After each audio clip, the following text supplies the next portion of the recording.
සම්පූර්ණම සිලබස් එක කවර් කරගන්න පොඩි සෙමිනාර් සීරීස් එකක් අරන් එනවා කියලා. ඉතින් අපි දැන් මේ ඒ වැඩේ තමයි පටන් ගන්නෙ.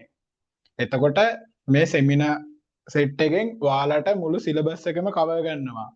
මම ඒක කරන්නේ සම්පූර්ණ පේපර් එකක් සාකච්ඡා කරන ගමන්. මේ පේපර් එක දකුණු පළාත් අන්තිම වාර විභාග පේපර් එකක්. ඒ වගේම එකක් තමයි කොහොමත් O level exam එකට එන්නේ. අපි මේ පාඩම් වලට මේ පේපර් එක වෙන වෙනම බෙදලා පිළිවෙලට පාඩම් සෙට් එකත් එක්කම ප්‍රශ්න ටික සාකච්ඡා කරගෙන යමු. ඉතින් මේ වැඩේ කරන්න ඔයාලට ඕනේ මේ ඔයාලගේ 10 වසරයි 11 වසරයි සම්පූර්ණ පෙළපොත් දෙක ඕනේ. ඊට අමතරව පැන්සලක් ඕනේ. මේ පේපර් එකේ print out එකකුත් ඕනේ. එතකොට ඔයාලට print out එක ගන්න පුළුවන් මේ වීඩියෝ එක පල්ලෙහා මේ link එකක් දාලා තියෙනවා drive එක. ඒකෙන් ගිහිල්ලා මේ ඔයාලට පුළුවන් පේපර් එක download කරගන්න. ඉතින් අපි මුලින්ම මේ වැඩේ පටන් ගන්න කලින් පොඩ්ඩක් ගිහින් බලමු පේපර් එක.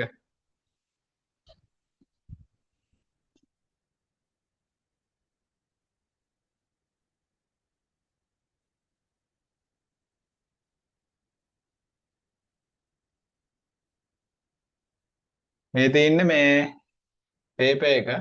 එතකොට මේ පේපර් එක අර මං කිව්වේ දකුණු පළාත් මේ කාර්යාලයෙන් හදලා තියෙන්නේ කියලා. මේ සම්පූර්ණ පේපර් එකක්. මුළු පේපර් එකේ මේ පළවෙනි පේපර් එකයි දෙවෙනි පේපර් එකයි ඔක්කොම කතා කරගෙන යනවා අපි. print out එකක් කරන් වැඩේට සෙට් වෙන්න තමයි ඕනේ. අපි මේක මේ පේපර් එක කතා කරන්න කලින් මුලින්ම පේපර් ස්ට්‍රක්චර් එකයි පාඩම් පිළිවෙලට ලකුණු බෙදිලා තින්නේ කොහොමද කියලායි මේ පොඩ්ඩක් කතා කරලා බලමු.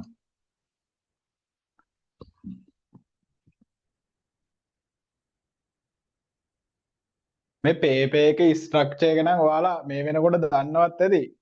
දන්නේ නැති අයට තමයි මේ පොඩ්ඩක් මේක මුලින්ම අපි කතා කරන්නේ. මේ ඔයාලා පේපර් එක සම්පූර්ණ පැය 3යි. පැය 3ක් තියෙනවා. එතකොට එක පත්‍රයේ තියෙනවා. ඒකේ තියෙනවා MCQ 40ක්. ඔය එක MCQ එකකට එක ලකුණ ගානේ ඔයාලට හම්බ වෙනවා ලකුණු 40ක්.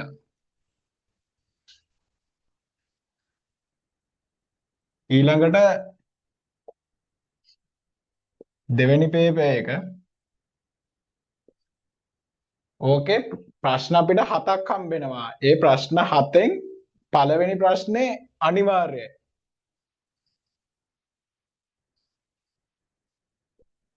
මේ පළවෙනි ප්‍රශ්නේ තියෙනවා 10ක්.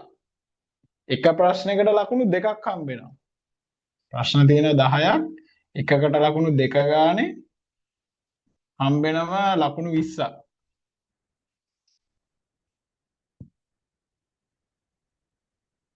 ඊට පස්සේ ඉතුරු දැන් මුළු ප්‍රශ්න 7ක් තියෙනවානේ. එකක් අපි ලිව්වා. මේ ඒකෙන් තව ප්‍රශ්න අපි 4ක් තෝරගන්න ඕනේ. එතකොට ප්‍රශ්න 4ක් තෝරගන්න ඕනේ. එකකට හම්බ වෙනවා මේ ලකුණු 10 ගානේ. ප්‍රශ්න 4යි එකකට ලකුණු 10 ගානේ හම්බ වෙන තෝරගන්න ප්‍රශ්න වල. එතකොට එතන හම්බ වෙනවා ලකුණු 40. එතකොට මුළු ලකුණු හැදෙන්නේ MCQ 40යි පළවෙනි දෙවෙනි පේපර් එකේ පළවෙනි ප්‍රශ්නේ අනිවාර්ය එකක් ඒකට ලකුණු 20යි. ඉතුරු ප්‍රශ්න හතරට ලකුණු 40 ගාන එකතු වෙලා 100ක් හැදෙනවා. මේක තමයි පේපර් එකේ ලකුණු බෙදලා තියෙන ස්ට්‍රක්චර් එක. අපි මේ ඊට පස්සේ කතා කරමු කොහොමද මේ පාඩම් පිළිවෙලට බෙදලා තියෙන්නේ කියලා මේ ලකුණු අතර බෙදී යන්නේ කොහොමද කියලා පාඩම්. ඔයාලා දැන් මේ වීඩියෝ එක නවත්තලා මේක නෝට් එකක් දාගන්න ඕන නම් නෝට් එකක් දාගන්න.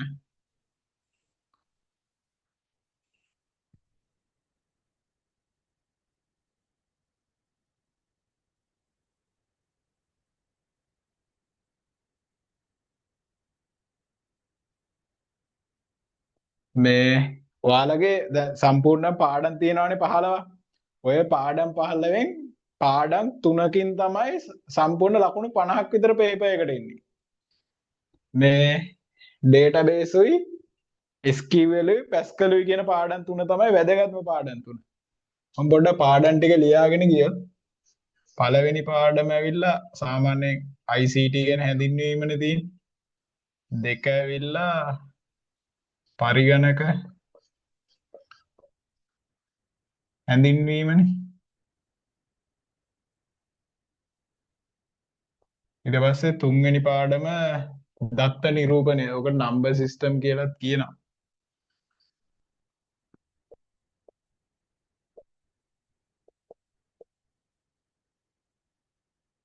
හතර මේ ලොජික් ගේට්.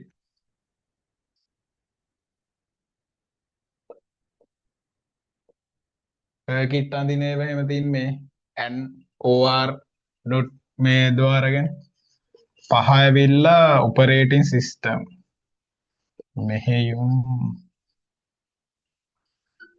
මෙහෙයුම් පද්ධති. හයවෙනි පාඩම වර්ඩ්. 7 එක්සෙල්. මම පොඩ්ඩක් එක්සෙල් මේ පැත්තෙන් ලියා ගන්න, මොකද ඒක වැදගත්ම පාඩමක්.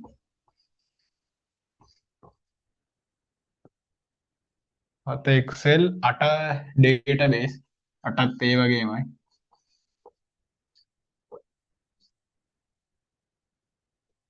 9 පැස්කල් නෑනේ 10 පැස්කල් පාඩම. 10 පැස්කල් 9 ඩේටාබේස් 8 ඇවිල්ලා පවර් පොයින්ට් වේද. ඔව් 8 ඇවිල්ලා මේ පවර් පොයින්ට් ගැන තියෙන්නේ.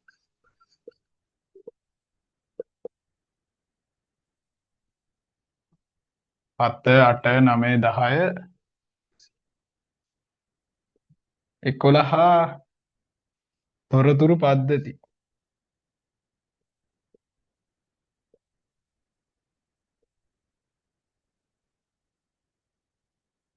12 ඉන්ටර්නෙට්.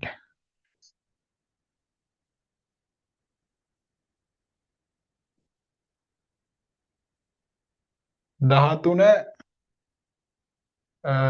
ඔය වීඩියෝ ඩිසයින්, වීඩියෝ එඩිට් ඒ වගේ ඒවා තියෙන. වීඩියෝ එඩිට් ආයි ග්‍රැෆික් ඩිසයින් ගැන වගේ තියෙන.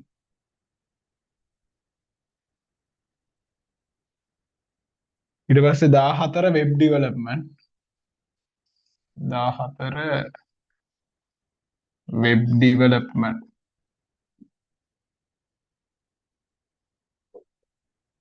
15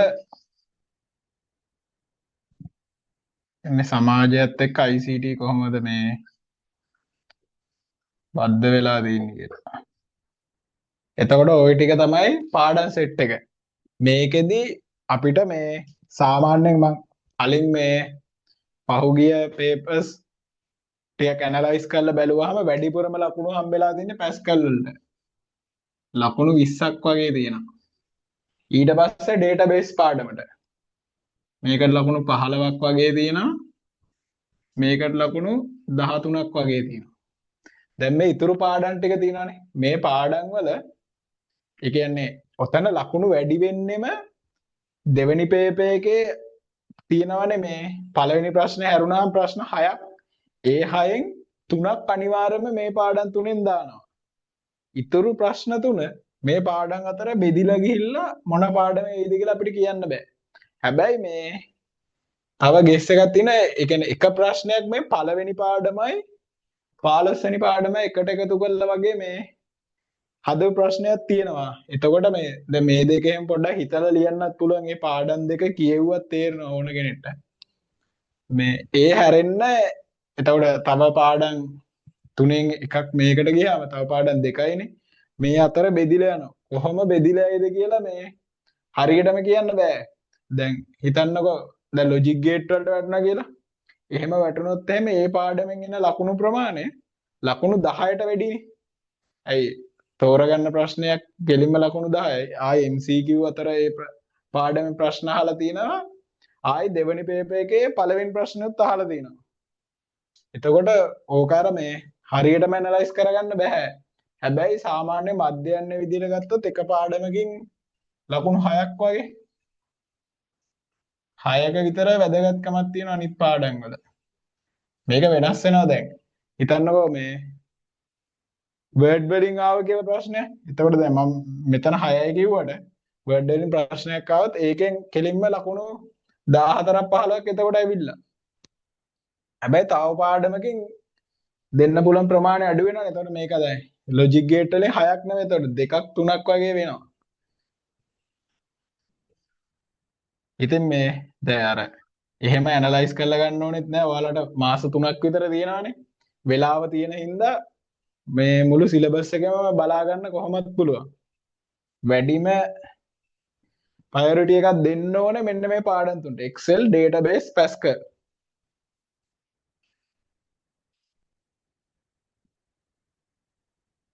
ඔය විදිහට තමයි පාඩම් අතර ලකුණු බෙදී යන්නේ. මේකත් ඕනනම් මේ නෝට් එකක් දාගන්නකො. වීඩියෝ එක පොඩ්ඩක් නවත්තලා නෝට් එකක් දාගන්න තියෙන්නේ.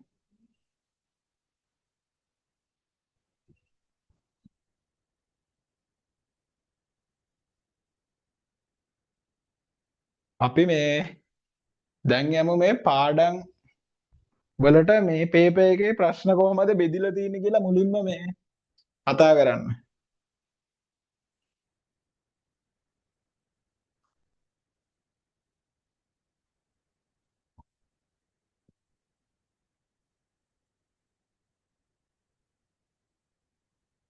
පාඩම් වලට බෙදිලා තියෙන විදිය බැලුවොත් එහෙම මේ මම පොඩ්ඩක් මේ හැම ප්‍රශ්නයක්ම මේ අර වෙලා යන නිසා කලින් ලකුණු කරගත්තා මේ.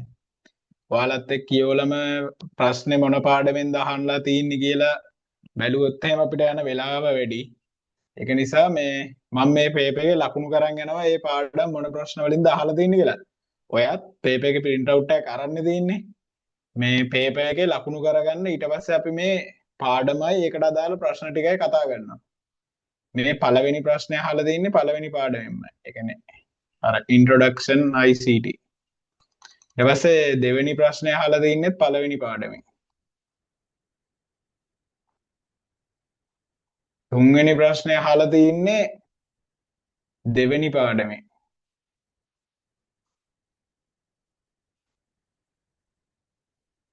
හතරවෙනි ප්‍රශ්නය අහලා තින්නේ දෙවෙනි පාඩමෙන්.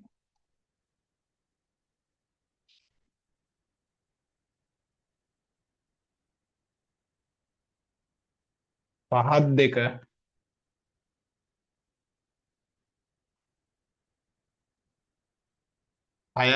හය තුන්වෙනි පාඩම නම්බර් සිස්ටම්.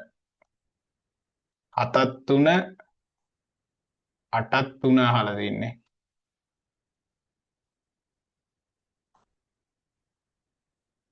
නවයත් තුන 10ත් තුන.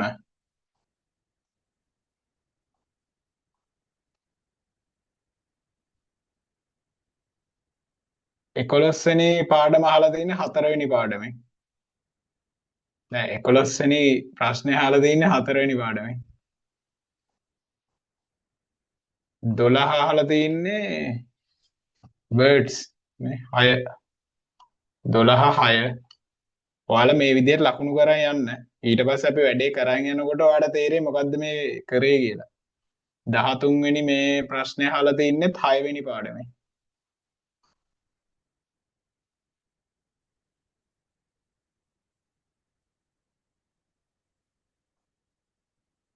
දාහතර 7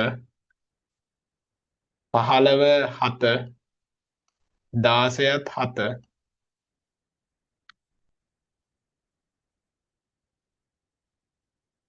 7 17ත් 17ත් මේ එක්සෙල් එක. එතකොට 7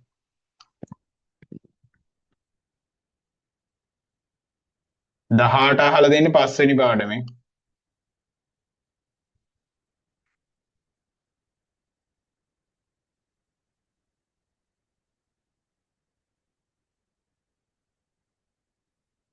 19 19 අපි ලකුණු කරේ නැහැ 19 මේ වෙබ් ඩෙවලොප්මන්ට්. එතකොට 14 වෙනි පාඩමෙන් තමයි 19 වෙනි ප්‍රශ්නේ අහලා දෙන්නේ. 20 20ත් වෙබ් ඩෙවලොප්මන්ට්. 21ත් වෙබ් ඩෙවලොප්මන්ට්.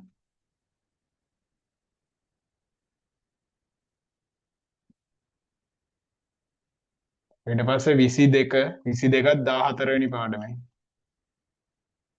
වෙබ් ඩෙවලොප්මන්ට් ඒ ටික. ඊට පස්සේ මේ 23 පැස්කල් පාඩම. ඒ කියන්නේ 10 වෙනි පාඩමෙන් අහලා තියෙන්නේ. මාර දැන් පැස්කල් වලට 10 කියලා දැම්මේ 11 වසරේ පළවෙනි පාඩම. අපිට කොහොමත් සම්පූර්ණ පාඩම් 15ක් තියෙනවනේ. මේ එතකොට 11 10 වසරේ ටික එනවා 9 වෙනි පාඩමට වෙනවා. ඊට පස්සේ ඉතුරු ටික කතා කරගෙන යනවා 11 වසරේදී ඉතුරු පාඩම් 6.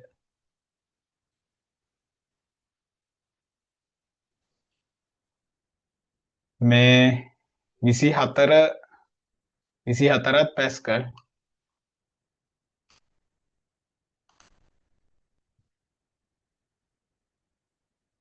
25ත් පැස්කල්. එතකොට 10 වෙනි පාඩම. 26 මොකක්ද? 26ත් මේ පැස්කල්. 26ත් පැස්කල් 27ත් පැස්කල්. එතකොට 10 26ටයි 24යි දෙකටම.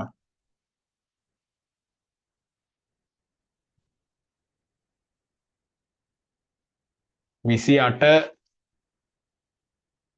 12 වෙනි පාඩමෙන් අහලා තියෙන්නේ.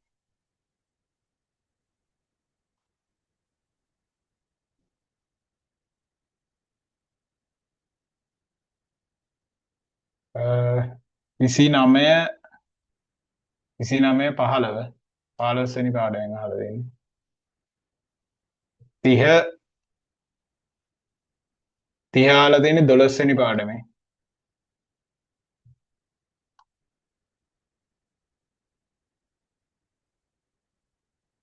31 ඉඳන් ඔක්කොම මේ ඩේටාබේස් වලින් අහලා තියෙන්නේ. එතකොට 31 ඇවිල්ලා 9. 31ත් 9 32ත් 9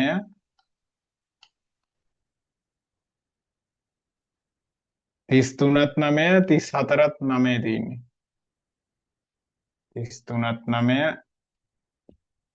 34ත් 9 35 13 වෙනි පාඩමේ. 36ත් 13 වෙනි පාඩමේ. 37 11 වෙනි පාඩම.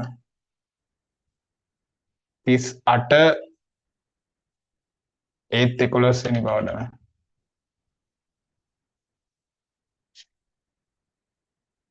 39 13 40ත් 13. ඊට පස්සේ අපි යමු දෙවෙනි පේපර් එකේ ප්‍රශ්න ටිකට පාඩම් විදියට බෙදිලා තින්නේ කොහොමද බලන්න. මේකේ මේ දෙවෙනි පේපර් එකේ පළවෙනි ඒ කියන්නේ පළවෙනි ප්‍රශ්නේ පළවෙනි කොටස. ඒක අහලා දෙන්නේ පළවෙනි පාඩමේ. රෝම ඉලක්කම් 2. රෝම ඉලක්කම් 2 අහලා තින්නේ දෙවෙනි පාඩමේ. ඊපස්සේ රෝම ඉලක්කම් 3 තුන්වෙනි පාඩමේ. රෝම ඉලක්කම් 4 රෝම ඉලක්කම් 4 ඇවිල්ලා 6 වෙනි පාඩමෙන් අහලා තින්නේ වර්ඩ්ස් වලින්. 5 4 වෙනි පාඩමෙන් අහලා තින්නේ. 6 ඇවිල්ලා 8 වෙනි පාඩමෙන් අහලා තියෙන්නේ.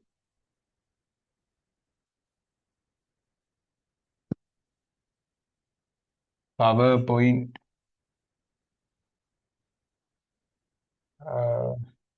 7 ඇවිල්ලා 14 වෙබ් ඩෙවලොප්මන්ට් වලින් අහලා තියෙන්නේ. 8 13 වෙනි පාඩමෙන් අහලා තින්නේ. 9 අහලා තින්නේ 11 වෙනි පාඩමෙන්. 10 අහලා තින්නේ 10 වෙනි පාඩමෙන්. ඒ කියන්නේ පැස්කල් වලින්. ඊට පස්සේ අපි තෝරාගන්න ප්‍රශ්න වලට යන්නේ. මේකේ දෙවෙනි ප්‍රශ්නේ අහලා තින්නේ 11 වෙනි පාඩමෙන්.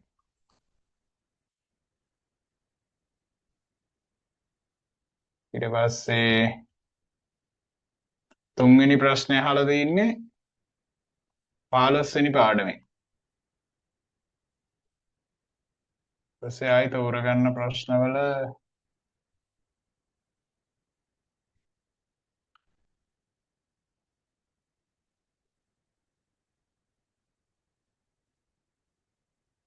හතරවෙනි ප්‍රශ්නේ. හතර අහලා තින්නේ ඩේටාබේස්. ඩේටාබේස් කියන්නේ එතකොට 9 වෙනි පාඩම. ආයෙත් අපි බලමු 5 වෙනි පාඩම පස්වෙනි පාඩම් බැලුවොත් එහෙම කියන්නේ පස්වෙනි ප්‍රශ්නේ. පස්වෙනි ප්‍රශ්නේ අහලා තින්නේ වෙබ් ඩෙවලොප්මන්ට් වලින්. ඒ කියන්නේ 14 14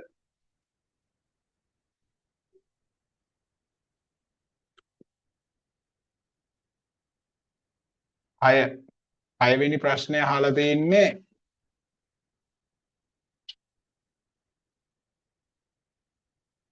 7 වෙනි පාඩම. ඒ කියන්නේ තොරතුරු පද්ධති සංවර්ධනය. 7 වෙනි පාඩමෙන් තමයි 6 වෙනි ප්‍රශ්නේ අහලා තින්නේ. 7 වෙනි ප්‍රශ්නේ අහලා තින්නේ පැස්කල් 10 වෙනි පාඩමේ. ඔය විදිහට තමයි පාඩම් අතර ප්‍රශ්න ටික බෙදිලා ගිහිල්ලා තියෙන්නේ.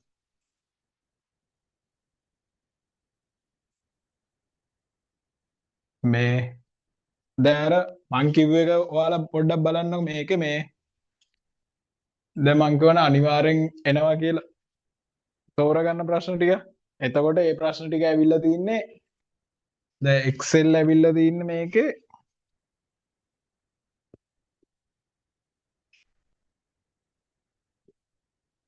මේක ඩේටාබේස් ඇවිල්ලා තියෙනවා 9 වෙනි ප්‍රශ්න විදිහට. ඩේටාබේස් 9 වෙනි ප්‍රශ්නෙට ඇවිල්ලා ආයි 11 වෙනි ප්‍රශ්නේ 11 වෙනි පාඩමෙන් ඇවිල්ලා තියෙනවා මේ දෙවෙනි ප්‍රශ්නේ. තුන්වෙනි ප්‍රශ්නේ අහලා තියෙන්නේ 15. ඒ කියන්නේ මෙන්න මේ පාඩමේ තුන්වෙනි ප්‍රශ්නේ. එතකොට දැක්කනේ දැන් මෙතන ලකුණු 6යි කිව්වට මෙතන තුන්වෙනි ප්‍රශ්නේ හින්දා මේ පාඩමෙන් ඇවිල්ලා තියෙනවා ලකුණු එතකොට අනිවාර්යයෙන්ම මේ 10කට වඩා. හතරවෙනි ප්‍රශ්නේ ඇවිල්ලා 9. 9 වෙනි පාඩමේ ඇවිල්ලා තියෙන හතරවෙනි ප්‍රශ්නේ ප්‍රශ්න අංකේනේ දාන්න. පස්වෙනි ප්‍රශ්නේ ඇවිල්ලා 14න් ඇවිල්ලා තියෙන්නේ වෙබ් ඩෙවලොප්මන්ට් වලින්.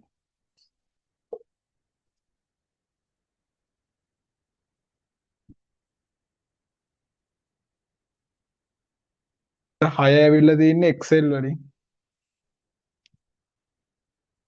6 Excel වලින් 7 ඇවිල්ලා Pascal වලින්. ඔන්න ඔය විදිහට තමයි පාඩම් සෙට් එක අර තෝරගන්න ප්‍රශ්න වලට ගිහිල්ලා තියෙන්නේ. එතකොට මේකේ මේ පේපර් එකේ අහලා තින්නේ තෝරගන්න ප්‍රශ්න තුනෙන් තුනක් අහලා තියෙන මේ Excel උයි database උයි Pascal වලින්. ඉතුරු තුන අහලා තින්නේ එකක් web development අනිත් එක මේ අන්තිම පාඩම සමාජයත් හා තොරතුරු තාක්ෂණය. ඊට පස්සේ ඊළඟ ප්‍රශ්නේ අහලා තින්නේ තොරතුරු පද්ධති සංවර්ධනය කියන පාඩමේ. හරි. ඔය විදිහට තමයි මේ ලකුණු බෙදියන පේපර් ස්ට්‍රක්චර් එක කතා කරා. ඊට පස්සේ පාඩම් අනුපිළිවෙල ප්‍රශ්න බෙදිලා ගිහින් තියෙන්නේ කොහොමද කියලා කතා කරා. දැන් අපි පිළිවෙලට පාඩමෙන් පාඩම ප්‍රශ්නත් එක්ක කතා කරගෙන යමු. මම ඔයාලට මේ ඒ කියන්නේ ස්ක්‍රීන් එක ෂෙයා කරලා කියලා දෙනවා ඕන වුණාම බෝඩ් එකටත් එනවා.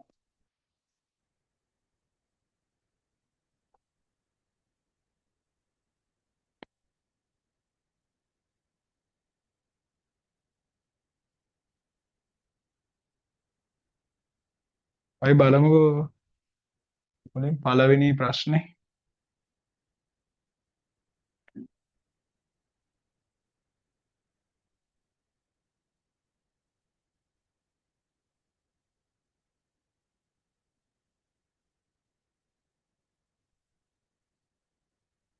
මේකේ පළවෙනි ප්‍රශ්නේ දැන් අහලා දෙන්නේ පළවෙනි පාඩමෙන්නේ. මේකේ කියනවා දත්ත තොරතුරු බවට පත් කිරීමේ කාර්යයේදී ක්‍රියාවලිය සිදුවන අවස්ථා සිදුවනුයේ කුමක්ද කියලා. ඒ කියන්නේ දත්ත තොරතුරු බවට පත් කිරීමේ ක්‍රියාවලියේදී ක්‍රියාවලිය අවස්ථාවේ සිදුවනුයේ කුමක්ද කියලා. මේ එතකොට දැන් මේ ප්‍රශ්නේ විසඳන්න ගන්න තියරි කොටසක් තියෙනවා. ඒක තමයි අර මේ ඔයාලා දන්න ඇතේ දත්ත සකස් කරලානේ තොරතුරක් කරන්නේ. දත්ත සැකසීම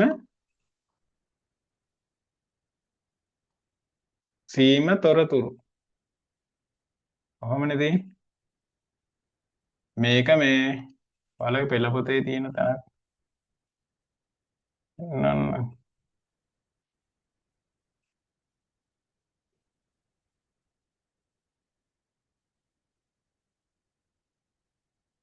මේ ඔයාලා ඒ කියන්නේ දත්ත සහ මේදී මෙන්න මේකේම highlight කරගන්න. මෙන්න මෙතනින් තමයි අර ප්‍රශ්නේ අහලා තියෙන්නේ. කියන්නේ අපි දැනගන්න ඕනේ දත්ත අරගෙන ඉවරලා ඒ කියන්නේ ආදානයේදී දත්ත දෙනවා ඊට පස්සේ සකස් කළා ඊට පස්සේ තමයි ප්‍රතිදානයේදී තොරතුරු ලබා දෙන්නේ. ඒ කියන්නේ දත්ත සකස් කිරීමෙන් තමයි තොරතුරු ලබා ගන්න කියලා. මෙතනදී අහන්නේ ඒක. එතකොට මේ ප්‍රශ්නේ අහනවා දත්ත තොරතුරු බවට පත් කිරීමේ ක්‍රියාවලිය මේ වලිය අවස්ථාවේ සිදුවනුයේ කුමක්ද කියලා. එක කියලා දෙන දත්ත සංකෝචනය කරයි. ඊට පස්සේ දෙවෙනි එක තියෙන දත්ත සංවිධානය ව්‍යුහගත කිරීම සහ අර්ථ දැක්වීම ලබා දෙයි. දෙවෙනි එකට වඩා මේ පළවෙනි එකට වඩා දෙවෙනි උත්තරේ හරිනේ. ඊට පස්සේ තුන තියෙන අනවශ්‍ය දත්ත ඉවත් කර තමයි කියලා. ඒ දෙත් කරනවා. හැබැයි 3යි 2යි කම්පෙයාර් කරොත් එහෙම දෙවෙනි එක වැඩිපුර හරිනේ 3ට වඩා. ඊට පස්සේ හතරවෙනි එක කියනවා තොරතුරු අමුදත්ත බවට පරිවර්තනය කරයි. හතරවෙනි එක නම් කොහොමත් වැරදි. මොකද මේ තොරතුරු දත්ත වලට පරිවර්තනය කරන්නේ දත්ත තමයි තොරතුරු වලට පරිවර්තනය කරන්නේ. එතකොට එහෙන් බැලුවාම වැඩිපුරම හරි උත්තරේ තමයි 2. ඊළඟට දෙවෙනි එකේ කියනවා මේ ගල්ලන්ද කනිෂ්ඨ විද්‍යාලයේ 2024 අවසන් වාර විභාගයේ ප්‍රගති ශිෂ්‍ය වාර්තා දෙමව්පියන් පාසලට කැඳවීමකින් තොරව දකුණු පළාත් ඉගෙනුම් කළමනාකරණ පද්ධති හරහා ලබා දීමට සැලසුම් කර ඇත. මෙම සේවාව අයත් වන්නේ පාත සඳහන් කුමන ඊරාජ්‍ය සේවයටද කියලා. මේ ඊරාජ්‍ය සේවය ගැන මේ කතා කරන තැන දැන් මේ G2C කියන්නේ government to citizen කියන එක. G2B කියන්නේ රජයෙන් බිස්නස් වලට දෙන එක. G2B කියන්නේ government to business. G2E කියන්නේ government to employee කියන එක. මේ හතරවෙනි එක නම් කිසිම තේරුමක් නැහැ යාලා. ඒ කියන්නේ ඊ රාජ්‍ය සේවයන්නේ C2E කියලා එකක් නැහැ නේද? මේ එතකොට මේ ටිකෙන් තමයි උත්තරේ තෝරන්න ඕනේ. දැන් මෙතන රජයනේ පාසලට පැත්තට තමයි රජය අයිති වෙන්නේ. එතකොට මේ දෙමව්පියන් ඇවිල්ලා පුරවැසියනේ. එතකොට මේකට උත්තරේ පළවෙනි එක G2C. මේ ඒක අපි ගන්නෙ මෙන්න මේ තියරි කොටසෙන්. ඔයාලගේ පෙළ පොතේ ඊ රාජ්‍ය සේවය ගැන කතා කරන තැන තියෙනවා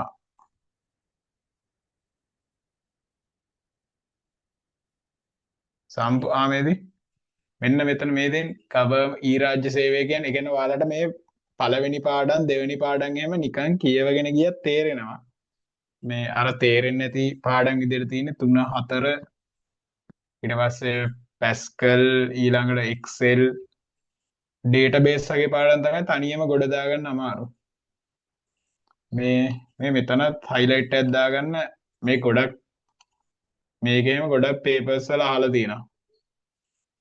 G2G මෙතන මේ G2G කියලා ඒ කියන්නේ මේක හතරයි තියෙන්නේ. government to සිටිසන් කියන එක තමයි G to C. G to G කියන්නේ ගවර්න්මන්ට් එකක් තවත් ගවර්න්මන්ට් එකත් එක්ක ගනුදෙනු කරන එක. ඊළාට මේ G to B කියන්නේ ගවර්න්මන්ට් එකක් ව්‍යාපාරات එක්ක ගනුදෙනු කරන එක. government to business. G to E කියන්නේ government to employees. ඒ කියන්නේ රජය රාජ්‍ය සේවකයොත් එක්ක ගනුදෙනු කරන මේ මෘදුකාංගයේ software හරහා. ඊට පස්සේ අපි පේපර් එකේ ආයි බැලුවොත් තුන්වෙනි ප්‍රශ්නේ අහලා තින්නේ දෙවෙනි පාඩමේ. ආයිත් පළවෙනි පාඩමෙන් අහන්න ඕනේ දෙවෙනි පේපර් එකේ පළවෙනි ප්‍රශ්නේ වනේ.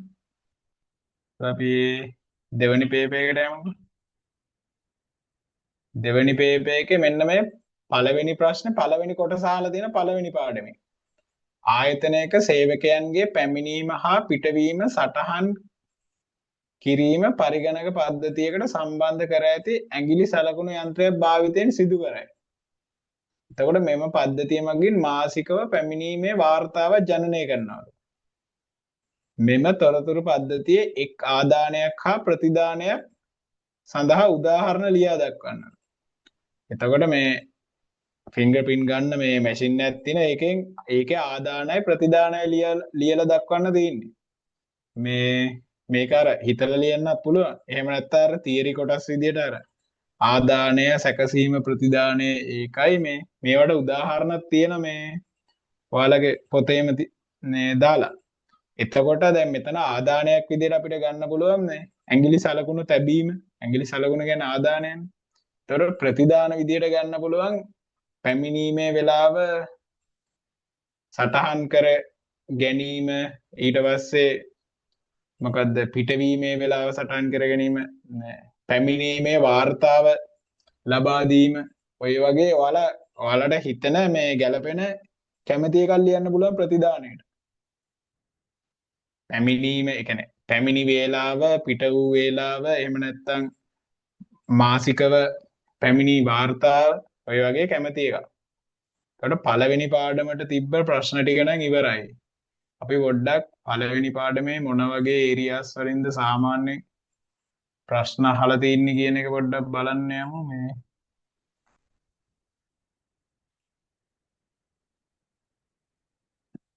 කියන්නේ මේ පාඩම වලට කියව ගත්තත් තේරෙනවා. අනිකාර උඩින් පල්ලෙන් පොඩ්ඩක් කතා කරගෙන යන්නම්. එතකොට අර පාඩම් කරන්නත් ලේසියින්ද. ඔයාලා මුලින්ම දැනගන්න ඕනේ මේ පාඩමේදී දත්තයයි තොරතුරුයි අතර තියෙන වෙනස. ඒ කියන්නේ දත්තා තොරතුරු අතර තියෙන වෙනස මොකක්ද කියලා මුලින්ම හඳුනා ගන්න ඕනේ. දත්ත කියන්නේ මෙන්න මේ මෙතන කියන සම්පූර්ණ මේ දත්ත කියන්නේ මේක highlight කරගන්න. අර්ථයක් ලබා දෙන්න පුළුවන් මේ කියන්නේ සලකුණු මේ දැන් මේ හිතන්නකෝ මෙහෙම නිකන් 6 තිබ්බ කියලා. මේ නිකන් 6 නෙමෙයි අපි 67 කියලා. 67 කියලා නිකන් තිබ්බොත් මේකට කිසිම අර්ථයක් නැහැනේ. හැබැයි මේක තොරතුරක් වෙනකොට මේ හිතන්නකො සිසුවෙක් ගණිත විෂයට ලබාගත්ත ලකුණු ප්‍රමාණය. අන්න එතකොට මේකට අර්ථයක් ඇවිල්ලා. එතකොට අන්න ඒක තොරතුරක්. අන්න ඒ විදිහට තමයි මේ දත්තා තොරතුරු අතර තියෙන මේ වෙනස අපිට ගන්න පුළුවන්. හිතන්නකො මේ මම ගොඩක්ම ගන්න උදාහරණ තමයි ඡන්දේ ලකුණු ගන්න එක. එතකොට දැන් මේ ඡන්දේ ලකුණු ගන්නකොට අපි ඡන්ද කොලේ ගහනවනේ මේ කතිරයක් අපි කැමති අපේක්ෂකෙට. අන්නේ කතිර ගහන එක ඇවිල්ලා දත්තයක්. හැබැයි ඊට පස්සේ දත්ත ටික ඔක්කොම සකස් කරනවනේ ඡන්ද ගණන් කිරීමේ මධ්‍යස්ථානට ගිහින්. එතකොට ඒවා ගණන් කරලා ඒවා වෙන් කරනවනේ. අන්න ඒවා වෙන් කරගෙන ඉවරලා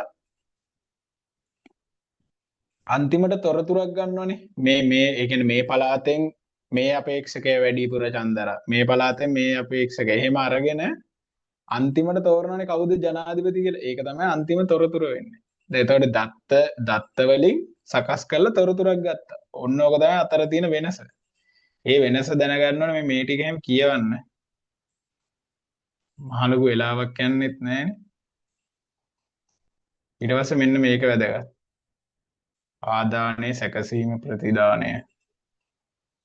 ඊට පස්සේ මේ උදාහරණ තියෙනවා. මේ ATM ඒ කියන්නේ දත්ත ඇතුළත් කරනවා සකස් කරනවා තොරතුරු ලබා දීම. මේ ප්‍රශ්න පත්‍රයේ තිබ්බ මේ උදාහරණෙම තියෙනවා. ඇඟිලි සලකුණ.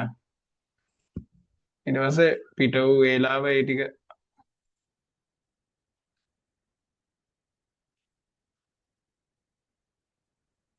ඊට පස්සේ මෙන්න මේ ටික වැදගත්. ගුණාත්මක තොරතුරක ලක්ෂණ, අදාළ බව, අංග සම්පූර්ණ බව.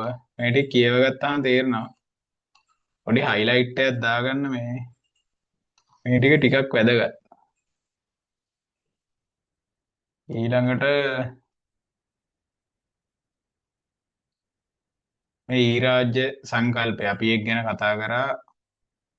ඊට පස්සේ මේ LMS ගැන, ඒ කියන්නේ ලර්නින් මැනේජ්මන්ට් සිස්ටම් කිය. ඒ කියන්නේ දැන් ඔයාලා වුණත් මේ ඉගෙන ගන්න මේ ඔන්ලයින් এডুকেෂන් නේ. මෙතන LMS එකක් නැහැ. ඉතින් මම Zoom එකේ උගන්වන්නේ. මේ ඒ වුණාට මේකත් අර ඩිස්ටන්ස් ලර්නින් ඉන්න තැන වැදගත් නෑනේ. ඔයාලා රෙකෝඩින් බලන්න පුළුවන්. මෙන්න මේකේ තියෙන ශිෂ්‍යයාටයි පාසල් කළමනාකාරීත්වයටයි ලැබෙන වාසි ටික. මේක මේ ප්‍රශ්න වලට හිතලා උත්තර ලියන්න පුළුවන්. ඒත් අර මේ වගේව කියවලා පොඩ්ඩක් තියෙනවා නම් ඒ උත්තරේ හොඳටම ඔයාලා ලියන්න පුළුවන්. ආයිත් මේ අර ඒ කියන්නේ සෞඛ්‍ය ශාස්ත්‍රයේ කොහොමද තොරතුරු තාක්ෂණය යොදාගන්නේ කියලා. මේ ඔය උදාහරණ වලට පොඩ්ඩක් අර දැන්.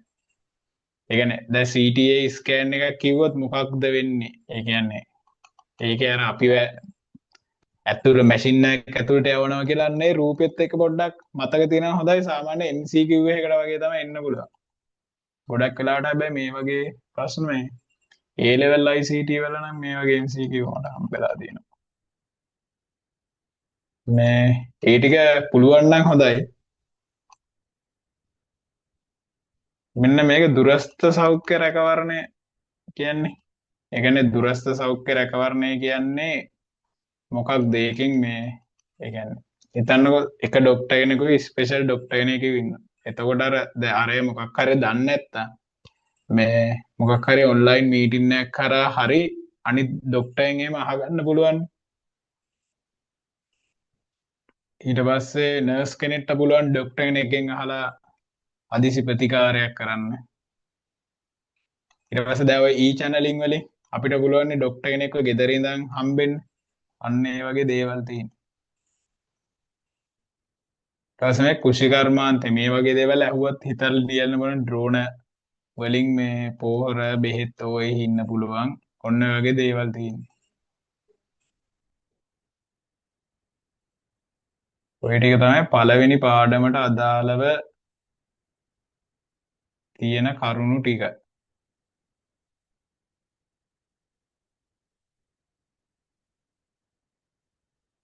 මේ ගමනාගමනය නිකන් කියව ගත්තත් තේරෙනවා. ඒ කියන්නේ ICT කොහමද ගමනාගමනය එක්ක මේ වැදගත් වෙන්නේ කියලා. ඊට පස්සේ මේ අපි ඒ කියන්නේ විවේක කාලයේදී අපි දැන් ෆිල්ම් බලනවා, සෝෂල් මීඩියා යනවා, අන්නේ දේවල්. මෙන්න මේක නම් පොඩ්ඩක් වැදගත්. ඒ කියන්නේ තොරතුරු හා සංවේදන තාක්ෂණයේ අනිසි ප්‍රතිඵල. ගොඩක් වෙලාට දැන් මෙන්න මේ වගේ ප්‍රශ්නයක් 15 වෙනි පාඩම තියෙන. ඒකත් එක්ක එකට එකතු කරලා දෙන්න පුළුවන්. මේ තියෙන අනිසි ප්‍රතිඵල විදිහට අර ළමයි කියන්නේ අපි ෆෝන් එකට ඇඩික්ට් වෙන්න පුළුවන්. ඒවා ඊට පස්සේ දැන් සෝෂල් මීඩියා වලින් අපිට ගැලපෙන්නේ නැති මිනිස්සු ඇසුරු කරන දේවල්, මේ ඊළඟට ඔය වෛරස් අනම්මන කම්පියුටර් වෛරස්, මේ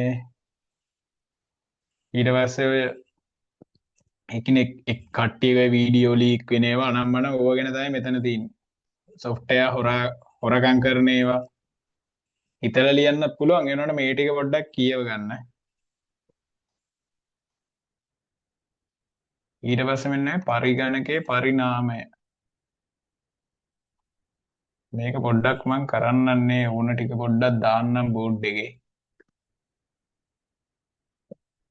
මේක මේ වගුව තියෙනවා. මේ දැන් මේ වගුව නිකන් බලා ගන්න ගියොත් ටික අවුල් වගේනේ. සෑහෙන්න ගොඩක් තියෙනවා.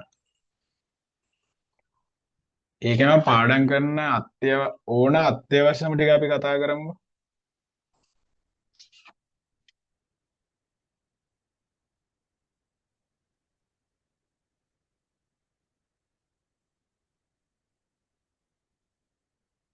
දැන් මෙතනදි මේ අපි කතා කරන්න යන්නේ පරිගණක පරිණාමයනේ. කියන්නේ කම්පියුටරේ කොහොමද මුලින්ම ඇවිල්ලා දෙන ඇබකස් එහෙම නැත්නම් ගණකරාමුව වගේ උපකරණයක. ඒක ඇවිල්ලා අර ඇමරිකාවේ ජන සංගණනයක් කරන්න අමාරු වෙලා, ඒ කියන්නේ ඇමරිකාව අපිට වඩා සෑහෙන්න මේ මිනිස්සු ප්‍රමාණයක් ඉන්න. අන්න එතනින් තමයි ඔය සිදුරු කාඩ්පත් ක්‍රමය කියලා ඇවිල්ලා කම්පියුටර් එක පොඩ පොඩ ඇවිල්ලා තියෙන්නේ. එතකොට ඕක ඇවිල්ලා ජෙනරේෂන් පහක් පුරාවට ඇවිල්ලා තියෙනවා. අපි දැන් ඉන්නේ මේ පස්වෙනි ජෙනරේෂන් එකේ. මේක තමයි මේ AI. දැන් අපි කතා කරන්නේ AI ගැන. ඒ වගේ පරම්පරා මේ පහක් තියෙනවා. ඕකේ ඇවිල්ලා කම්පියුටර් එකක් කියන්නේ හાર્ඩ්වෙයාර් සොෆ්ට්වෙයාර් වල එකතුවනේ.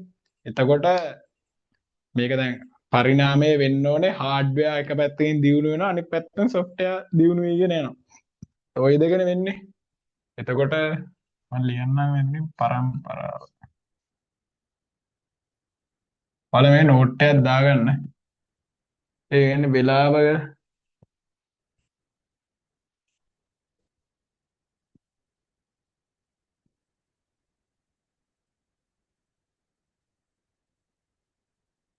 වෙලාව එහෙම මදින වගේ නම් ඔන්න මගෙත් එක්කම ලියාගෙන ගියත් කමන්නේ. එතන පරම්පරාව ඊට පස්සේ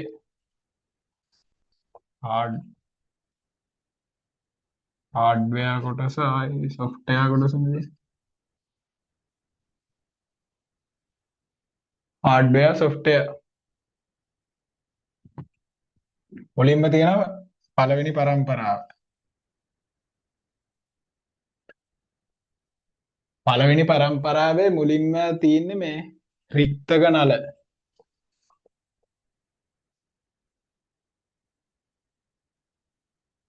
රික්තක නල. මේ රික්තක නල කියන්නේ මේ අර ඔයාලා විද්‍යාවට එහෙම ඉගෙනගෙන තියෙන ඇනෝඩේ තියෙන කැතෝඩේ තියෙන ඉලෙක්ට්‍රෝන ටිකක් යනවා. ඊට පස්සේ ඔය එළියක් එනවා. අන්නේ මේ ඒ අතරතුර රික්තකයක් හදනවා. අන්නේ රික්තක නල තමයි ඔය තියෙන්නේ. මේ හાર્ඩ්වෙයාර් වලින් පළවෙනි පරම්පරාවේ තිබ්බේ රික්තක නල. ඊට පස්සේ දෙවෙනි පරම්පරාව ට්‍රාන්සිස්ටර්.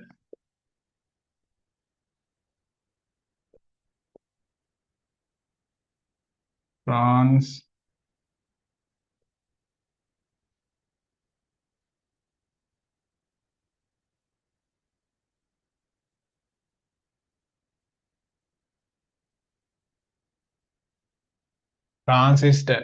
තුන්වෙනි පරම්පරාව ඇවිල්ලා IC.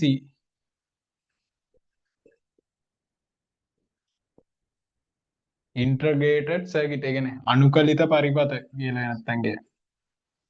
අනුකලිත පරිපථ IC. ඊළඟට හතරවෙනි පරම්පරාව. හතරවෙනි පරම්පරාවේ large scale, ඒ කියන්නේ විශාල ප්‍රමාණයේ අනුකලිත පරිපථ.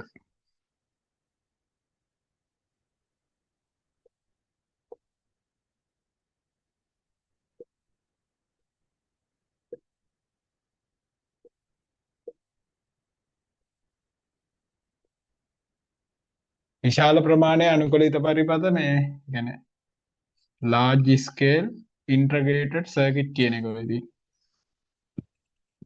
පස්වෙනි පරම්පරාව ඊටත් වඩා ඒ කියන්නේ IC ලොකු වෙන එක වෙන්නේ. පස්වෙනි පරම්පරාව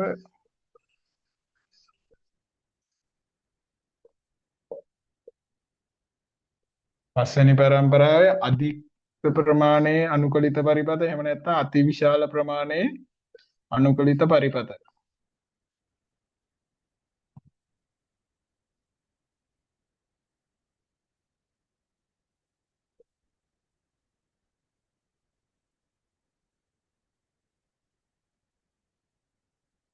ultra large scale integrated circuit කියන්නේ UL scale integrated circuit. ultra large scale integrated circuit කියන එක වෙදී. ඊට පස්සේ මේ software පැත්ත ගත්තොත් මුලින්ම මේ කොහොමත් යන්ත්‍ර භාෂාව තිබ්බනේ. මුලින්ම යන්ත්‍ර භාෂාව. මේ යන්ත්‍ර භාෂාව කියන්නේ අර එක බිඳුවදී ඔයාලගේ තුන්වෙනි පාඩමෙත් ඉගෙන ගන්න. ඒ කියන්නේ කරන්ට් එක ඔන් ඕෆ් වෙලානේ කම්පියුටර් එක ඇතුළේ හැමදේම පෙන්වන්නේ. මුලින්ම ඉතින් යන්ත්‍ර භාෂාව තියලා තියෙන්නේ. ඊට පස්සේ යන්ත්‍ර භාෂාවත් එක්ක ඇසෙම්බලි භාෂාවත් තියලා තියෙනවා. යන්ත්‍ර භාෂාවත් එක්කම ඇසෙම්බලි භාෂාවත් තියලා තියෙන මේ පළවෙනි පරම්පරාවේ.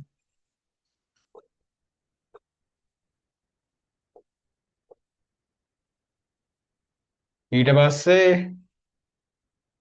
පස්සේ මේ දෙවෙනි පරම්පරාවේදී මේ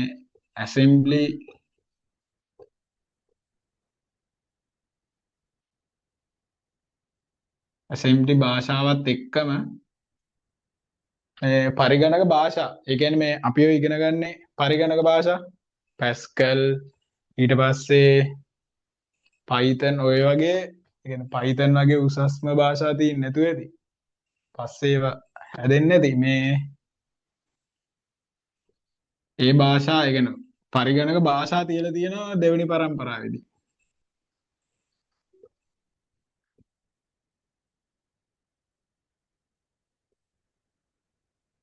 ඊට පස්සේ තුන්වෙනි පරම්පරාවේ තමයි මේ ඔපරේටින් සිස්ටම්.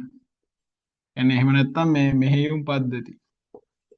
අපිට ඔය පේන්නේ ඒ කියන්නේ Windows, Android අන්න ඒවා. මෙහෙයුම් පද්ධතිත් එක්ක උසස් මට්ටමේ භාෂා.